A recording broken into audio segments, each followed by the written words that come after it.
সাংবাদিকদের কাছে কিছু বলা নেই, আপনারা আপনাদের মতো যা হয় লিখে দিন। এই তো এর আগে 57 জনকে চাকরি দেওয়া হয়েছিল বেআইনি ভাবে। আমি চেয়ারম্যান থাকাকালে চাকরি হয়েছে কিছু ছেলের, বাস। এটা তো মিথ্যা তো কিছু নেই। কারোর থেকে সুপারিশ এসেছিল সেই চাকরি? না, কোনো সুপারিশ আসেনি, আমি কাউকে সুপারিশ করিনি, যা নিয়ম মাফিক হওয়ার তাই। মানে সেই নিয়োগগুলো কি সেই অয়নশীলের মাধ্যমে, অয়নশীলের সংস্থার মাধ্যমে হয়েছিল? অয়নশীল শুধু পরীক্ষাটা, হ্যাঁ শুধু পরীক্ষাটা নিয়েছিল, রিটেন টেস্ট, এবিএস ইনফোজেন, আচ্ছা, এই অয়নশীলের সংস্থা। আর ভাইবা বসি থেকে শুরু করে যা কিছু আমাদের রিক্রুটমেন্ট বোর্ড করেছিল। একটা অভিযোগ উঠছে যে আপনার ছেলে আর মেয়ে ঠিক ওই সময় চাকরি পেয়েছে। আর অভিযোগ তো উঠতেই পারে, অভিযোগ উঠলে কি করা যাবে? এই আপনারা অভিযোগ পেয়ে এসছেন, তা আমাকে কি তুলে নিয়ে চলে গেছে? ইডি কিছু নিয়ে গেছে আপনার বাড়ি থেকে? না, কিচ্ছু পাই, কাগজপত্র কিচ্ছু পাই, মোবাইল কিচ্ছু পাই। ও তো খবরে গাড়িতে আপনারা এমনি অ্যানাউন্স করে দিচ্ছেন কি কাগজপত্র কি পেয়েছে। ওরা তো ওই স্টেটমেন্ট টাইপ করার যে মেশিনটা নিয়ে ঢুকলো, আবার মেশিনটা আপনার স্টেটমেন্ট নিয়ে গেছে। হ্যাঁ। আর যেতে বলেছে কখনো? না, যাওয়ার কথা বলে আপনাকে ডাকতে পারে, ডাকতে পারি বলেছে। কি বলবেন এই গোটা বিষয়টা নিয়ে, কি বলবেন? মানে এটা একটা রাজনৈতিক চক্রান্ত চলছে, রাজনৈতিক চক্রান্ত একেবারে কাউন্সিলর লেভেল থেকে স্টেট লেভেল পর্যন্ত মুখ্যমন্ত্রীকে কালিমালিপ্ত করার জন্য এইসব চেষ্টা চলছে। কিন্তু যে 57 জনের কথা বলা হচ্ছে তাদেরকে সিবিআই ইতিমধ্যে ডেকেওছে, মানে তাদের চাকরিগুলো কি সঠিকভাবে সব নিয়ম পদ্ধতি মেনে একদম সঠিক মেনে হয়েছে। কোনো নিয়মের কোনো পার্সিয়ালিটি বা কোনো রেকমেন্ডেশন বা কিচ্ছু করা হয়নি, পুরো নিয়ম মেনেই হয়েছে। আচ্ছা, কিন্তু স্বাভাবিকভাবেই মানে আপনি পুরো প্রধান, আপনার ছেলে মেয়ে চাকরি পাচ্ছে, একটা প্রশ্ন তো উঠছে, সেই ক্ষেত্রে কি বলবেন? আমার বাবা রেলে চাকরি করতেন, আমার দুই ভাই রেলে চাকরি পেয়েছে, কি করা যাবে? না, 57 জনের মধ্যে আমার ছেলের নাম নেই। আমি চেয়ারম্যান হওয়ার আগে আমার ছেলে অ্যাপ্লাই করেছিল, ইন্টারভিউ হয়েছিল কল্যাণকর থাকতে। দলের তরফ থেকে আপনার সঙ্গে কোনো যোগাযোগ করা হয়েছে? মানে আজকে তো যোগাযোগ করার কোনো সুযোগ নেই, কেউ ফোন করতে পারবে না, ফোন নেই আমার। আপনি কি আইনি কোনো ব্যবস্থা নিচ্ছেন? আমি না, আমার কোনো আইনি ব্যবস্থা নেওয়ার কোনো প্রয়োজন নেই। তো ওরা যদি ডাকে যাব, ওরা যদি না ডাকে যাব না। আবার আইনি দেওয়ার কি আছে? ফোন কি নিয়ে গেছে না? ফোন আপনার? হ্যাঁ, ফোন নিয়ে গেছে। ফোন নিয়ে গেছে? আপনার ফোন নিয়ে গেছে? কটা? একটা ফোন, ওনার একটাই ফোন। হোয়াটসঅ্যাপ চ্যাট এইসবগুলো দেখতে চেয়েছে? সে কি না, কি দেখবে, ওরা নিয়ে গেছে। আর হোয়াটসঅ্যাপ চ্যাট আমি পারিও না, আমি ভিডিও কলই ধরতে পারি না। পরিবারের সবাইকে জিজ্ঞাসা করেছে। আপনার ছেলে মেয়ে চাকরি, ব্যাংক স্টেটমেন্ট নিয়েছে, ব্যাংকের নাম্বার, অ্যাকাউন্ট নাম্বার নিয়েছে, এই ওদের যা করতে ডিউটি করেছে। এবং আপনার ছেলে যে চাকরি করছেন তার যে কোনো ডকুমেন্টস বা কিছু? না না না, সেসব কিচ্ছু চাইনি, সেসব কিচ্ছু ভোট আসছে তার আগে কি কোনোভাবে মনে হচ্ছে এটা কেন্দ্রের আপনাদের 100 বার পশ্চিমবাংলায় একটা উত্তেজনা সৃষ্টি করার চেষ্টা ওরা চাইছে। সন্দেশখালীর মতন ঘটনা আরো বারবার ঘটুক, যাতে আইন শৃঙ্খলা অবনতি ঘটেছে পশ্চিমবাংলায় বলে প্রমাণ করতে পারে। যাতে আমি 1983 সাল থেকে পঞ্চায়েত মেম্বার, 2000 সাল থেকে councillor, still I am elected. But এই এলাকার লোক আমাকে এত ভালোবাসে যে আমাকে ইলেক্টেড করে রেখেছে কেন? 1983 সিপিএমের কি রেজিম, কি শাসন চলছিল আপনাদের বৈশিষ্ট্যে আছে জানি না। 83 দেখেছেন কেউ? আছেন রিপোর্টাররা? আছেন?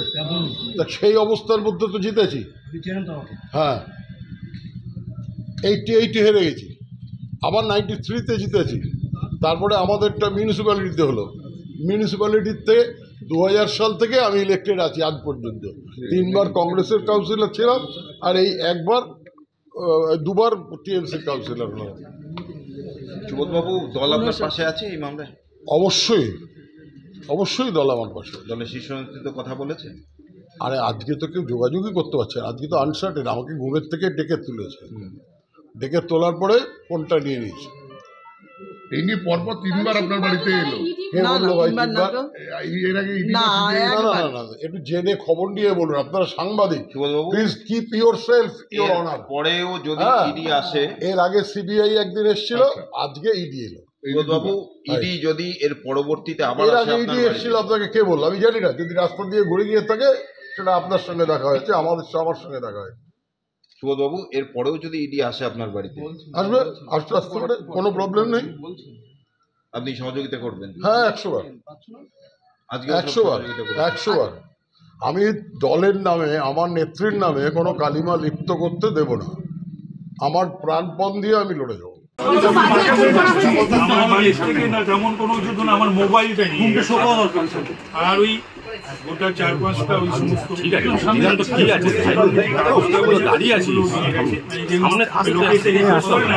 তোমরাও যেমন করো, অনেকেই করেন আমাকে রিকোয়েস্ট সেই ধরনের। তো আমার পরিবারে আমার এবং আমার পরিবারে যা আছে সেটা আমার স্ত্রী এবং কন্যা। খুব বাজে বললো যখন যা তুমি আমার ক্যামেরাটা ঘাপ করো, যখন যা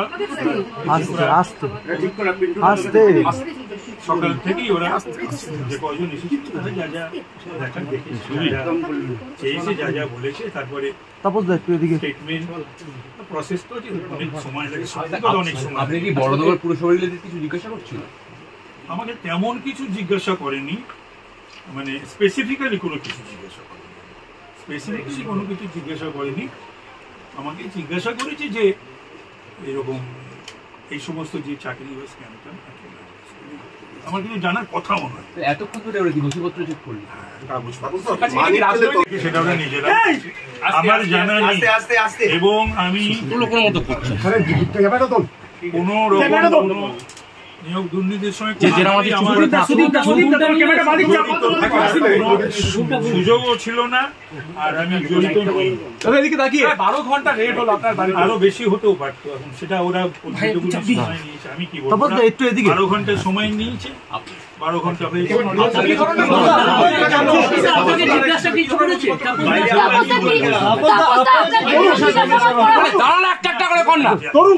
ওরা জিজ্ঞাসা করে সাধারণত, আমার তো ঘরে কাগজের বোঝা নিচেও ওপরে, তো সেই কাগজের বোঝাগুলো সমস্ত ওরা সাংবাদিকরাও জানেন, পুরনো সাংবাদিকরা, নতুন সাংবাদিকরা তারা জানেন, এবং নিশ্চয়ই তারা ইনভেস্টিগেটিভ জার্নালিজম প্রয়োজন পড়লে তারা করবেন, করে সত্য সামনে আনবেন। সুচিত বসুর বাড়িতে এখনো রেট চলছে। আমি বলতে পারবো না, আমি তো এই জাস্ট নিচে নামলাম, আমার তো ফোনও নেই, ফোনটাও তো নিয়ে গেছে। বাড়ির লোকেদের ফোনগুলো তো নিয়ে নিয়েছিল, কিন্তু ওইগুলো নিয়ে যায়নি, দিয়ে গেছে, কিন্তু আমার ফোনটা তো নিয়ে গেছে। সুতরাং কোথায় কি হচ্ছে না হচ্ছে আমি সকাল থেকে এখনো পর্যন্ত আমার কিছু জানার কথাও নয়, আমি জানি। সেই স্টেটমেন্টটা প্রিন্ট আউট করে তার 1 কপি আমাকে দিয়ে যায়, 1 কপি ওরা নিয়ে যায়। যে 57 জনের চাকরি নিয়ে প্রশ্ন উঠেছে, সেই 57 জন কি এখনো কাজ করছেন পুরসভা? হ্যাঁ, কাজ করবে না কেন? কাজ না করার কারণ কি আছে?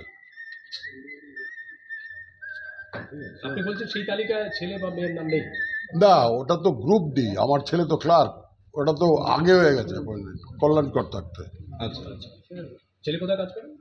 ওই একই প্রশ্ন, না বলছি মানে কোথায় নেই? না জেনে জিজ্ঞেস করছেন কেন? একই প্রশ্ন করেন, কবে চাকরি পেয়েছেন, এই লিস্টে নাম ছিল কিনা। বরানগর মিউনিসিপ্যালিটির আমি ওখানকার এমএলএ হওয়ার আগে 2010 সাল থেকে উনি চেয়ারম্যান। আমার দলের লোকেদের সঙ্গে, কারুর সঙ্গে, আমার দলের যারা রয়েছে কারুর সঙ্গে, সে মন্ত্রী হতে পারে, তারা এমপি হতে পারে, তারা এমএলএ হতে পারে, তারা মেয়র হতে পারে, এমআইসি হতে পারে, চেয়ারম্যান হতে পারে, সিআইসি হতে পারে, কাউন্সিলর হতে পারে, তাদের সঙ্গে আমার সম্পর্ক থাকবে না, জানাশোনা থাকবে না। এটা যদি আমি বলি যে না আমার সঙ্গে, এটা বরঞ্চ ভিন্ন রকম শোনাবে। সুজিত বসুর বাড়িতে এখনো চলছে, এখনো। হ্যাঁ, তাহলে সন্দেশখালীর ঘটনা ঘটলো তার 1 সপ্তাহের মধ্যেই আবার মানে এই জায়গায় জায়গায় রাজ্যের হেভিওয়েট মন্ত্রী সুজিত বসু, তার বাড়িতেও রেড। কি বলবেন এই ঘটনা? তার মানে তো পরিষ্কার এটা যে সরকারকে কালিমা লিপ্ত করার, টিএমসি কে কালিমা লিপ্ত করার চেষ্টা। এটা তো পরিষ্কার বোঝা যাচ্ছে।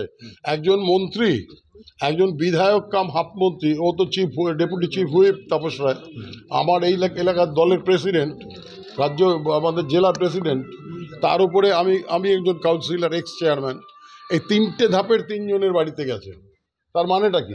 পুরো দলকে পেঁচাবার চেষ্টা এবং করছে। সুজিত বসুর বাড়ির সামনে প্রচুর পরিমাণে অয়নশীলের দেখলাম এখনো টহল দিচ্ছে। অয়নশীলের অফিস থেকে যে কাগজপত্র ইডি পেয়েছিল, তারা বলেছিল এটা তথ্যের খনি, এবং সেই কাগজপত্রের ভিত্তিতেই কিন্তু এই পুরসভাগুলোর বিরুদ্ধে তদন্ত শুরু করেছে তারা। আপনি বলছেন সবকিছু নিয়ম মুখের কথার উপরে কোনো উত্তর দেওয়া যায় না। অয়নশীলের বাড়ি থেকে কি খবরের কাগজ পেয়েছে না বেআইনি অ্যাপয়েন্টমেন্ট পেয়েছে তো আমি জানি না, আমি দেখিনি, ওর উপরে কোনো উত্তর নেই আমার। অয়নশীলের বাড়ি থেকে ওরা কাগজপত্র পেয়েছে, ওরা কাগজপত্র দেখবে, তাতে যদি হতো এতদিনে আমাকে কবে হাজতে ঢুকিয়ে দিত। কিছু তথ্য পাইনি, কোনো তথ্য পাই, তথ্য পাওয়ার তথ্য নেই তো, ছিল না, নেই, ইচ্ছা পাবে কি। দাদা রিকোয়েস্ট লেটারগুলো যেগুলো নিয়ে গেছে সেগুলো কি সংক্রান্ত ছিল দাদা?